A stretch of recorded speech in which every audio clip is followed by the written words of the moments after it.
it is official.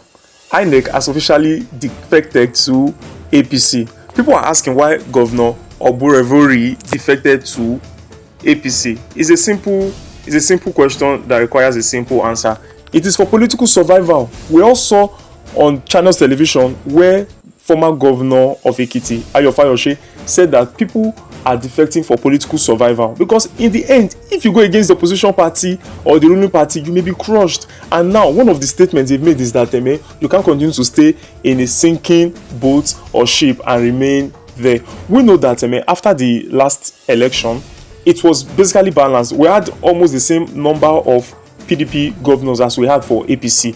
So why are PDP governors either saying they will support Tinubu's ambition or they are defecting? Just like in Cross River State, in Oyo State and all of that. The simple reason is because they know that, number one, they need to support a southerner, fine, but it's because they know that they will be crushed, because they know that INEC has now become an extension of APC. So any party that goes against APC would lose. Look at, for instance, now in the last 2023 election, Tinubu did not allow APC become a formidable opposition to PDP because the PDP governor had shown support for Tinubu. So if the PDP governor, whom they felt was even more popular than their APC candidate, is saying that, okay, we'll support Tinubu, why would you run against such a person when you know that person's followers may definitely go against you? So it is expedient for them to do that. But now the only reason why many of them will not be supporting is because they know that if you go against Tinubu by this time, you may lose. Because Tinubu was not even in power when he said Emilio Kan, and he became the president. Now that he now has INEC in his pocket, and now he has finally removed the man who put him there. The INEC chairman has been replaced. So that's the reward he gets for helping rig Tinubu into power. But so let's not be so angry at this Delta State governor, because when Okowa and even Regina Daniels' husband Nedumoko defected to APC, I knew that was the end of PDP in Delta State. It was only a matter of time. And from this press statement they've made, that consultation has been ongoing for some time until they now arrived at the decision to do what they did today, in Asaba, the capital city of Delta State. So they've lost Governor Sheriff Oborevwori, to APC, and it means that PDP should actually dust themselves up and try again. And Atiku also needs to know that PDP does not belong to him. If the governors are saying this and you are going against them, definitely they will leave you alone. So in a sunny twist, Delta State Governor, Right Honorable Sheriff Oborevwori, has officially defected from the People's Democratic Party to APC.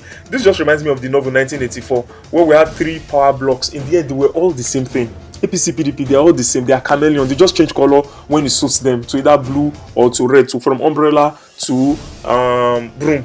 It's just a shameful thing. And this man now will now come and say that he has the interest of his people at heart. He has his own interest. He's just for his own continuity. The announcement came after a high-level closed-door meeting held at the government house in Asaba, the state capital, on Wednesday evening. According to the governor's chief press secretary, he confirmed this on the phone. The decision follows wide consultation with political stakeholders and in the interest of Delta long-term development. What's Delta long-term development? People are doing it for yourselves, but it's just so unfortunate. So Governor Oborevwori, who won the 2023 gubernatorial election under the PDP platform, was received by top APC chieftains in what is now being described as a strategic political realignment ahead of the 2027 general election. Of course, this man is also fighting for his own survival, so he wants to come back. And then in the end, there is this INEC or this in our constitution that if you leave the party on whose platform you attained an office, then you're supposed to vacate that office. So now, do we say that the governor is going to lose his seats? Because that was what Fubara tried to enforce on the 27 lawmakers, and it ended in a suspension, illegal suspension anyways. And we now know that Fubara is having meetings with Tinubu, and I like Fubara. He's just trying to make everything calm and easy. So he's trying to work with Tinubu, and if he has access to Tinubu, then Woke can go to hell. So let me know your thoughts in the comment section. I remain your boy Ernest Omozupe Adebayo Okoje. Remember to like, share, subscribe and comment. Signing out. Peace.